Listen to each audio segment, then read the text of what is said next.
talk about the future of the Labour Party, the Tory Party then. Lots and lots of people are getting in touch asking, what does the future look like? Yeah, well, it's uncertain. As I said, I think there needs to be a calm period of reflection. I fear it will be factional.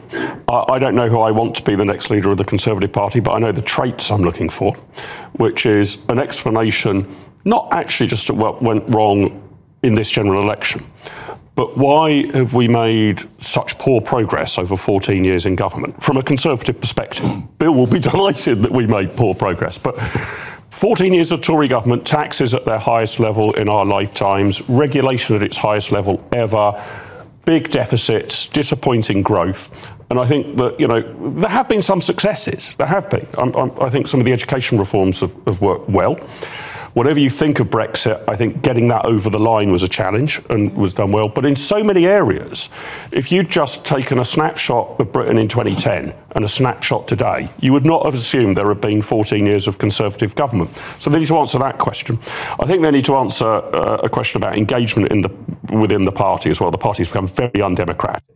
The chairman of the party was on a shortlist of one. You were arguing about all women shortlists. This was an all chairman of the party shortlist, right? You had to be the chairman of the party, North Korean. And he nearly lost the very safe Conservative seat on the back of it. So there needs to be a lot of change in the party as well. And you need to work out what you're going to do with Reform and Nigel Farage. I want someone who can answer those three questions. Bill? I think the first thing you need to do is to show some humility and contrition. And I found it staggering after the exit poll came out last night. The first thing the Tory party did was put out a statement saying Labour's going to put up your taxes and be soft on defence and security. They need to think and listen as to why they've lost so heavily and really reflect upon that in order to be able to move forward.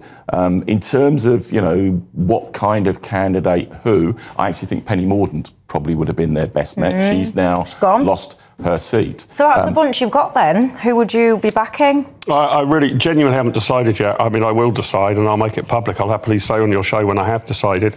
I do want someone who can win back voters from Reform. I don't think this has been an especially right-wing government, actually. I think it's been quite a leftish government. Welcome, Nigel. I think that I don't rule that out. I don't rule that out. But it's not about Nigel Farage. It's about the 4 million people who voted Reform, a good chunk of whom would normally vote Conservative. The Conservative Party does not own those votes, but a question needs to be asked about how one might win them back. If Bill's party had lost a vast number of votes to another centre-left party, Labour would be asking, how do we win those people back? It's not about Farage, it's about the 4 million votes.